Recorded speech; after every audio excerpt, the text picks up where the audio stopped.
Chapter 3. Attack by Stratagem. Sun Tzu said, "In the practical art of war, the best thing of all is to take the enemy's country whole and intact. To shatter and destroy it is not so good. So, too, it is better to recapture an army entire than to destroy it, to capture a regiment, a detachment, or a company entire than to destroy them. Hence, to fight and conquer in all your battles is not supreme excellence. Supreme excellence consists in breaking the enemy's resistance without fighting. Thus, the highest form of generalship is to balk the enemy's plans. The next best is to prevent the injunction of the enemy's forces. The next in order is to attack the enemy's army in the field, and the worst policy of all is to besiege walled cities. The rule is not to besiege walled cities if it can possibly be avoided. The preparation of mantlets, movable shelters, and various implements of war will take up 3 whole months, and the piling up of mounds over against the wall will take 3 months more.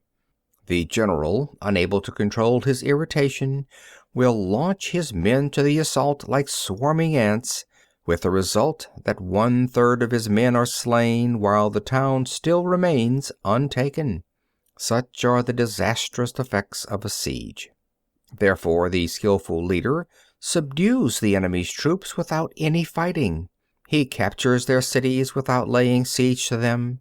He overthrows their kingdom without lengthy operations in the field. With his forces intact, he will dispute the mastery of the empire, and thus, without losing a man, his triumph will be complete. This is the method of attacking by stratagem. It is the rule in war, if our forces are 10 to the enemy's 1, to surround him; if 5 to 1, to attack him; if twice as numerous, to divide our army into 2. If equally matched, we can offer battle. If slightly inferior in numbers, we can avoid the enemy. If quite unequal in every way, we can flee from him. Hence, though an obstinate fight may be made by a small force, in the end it must be captured by the larger force. Now, the general is the bulwark of the state. If the bulwark is complete at all points, the state will be strong. If the bulwark is defective, the state will be weak. There are 3 ways in which a ruler can bring misfortune upon his army. 1. By commanding the army to advance or to retreat, being ignorant of the fact that it cannot obey. This is called hobbling the army. 2. By attempting to govern an army in the same way as he administers a kingdom, being ignorant of the conditions which obtain in an army. This causes restlessness in the soldiers' minds. 3. By employing the officers of his army without discrimination, through ignorance of the military principle of adaptation to circumstances. This shakes the confidence of the soldiers. But when the army is restless and distrustful, trouble is sure to come from the other feudal princes. This is simply bringing anarchy into the army and flinging victory away. Thus we may know that there are 5 essentials for victory. 1. He will win who knows when to fight and when not to fight. 2.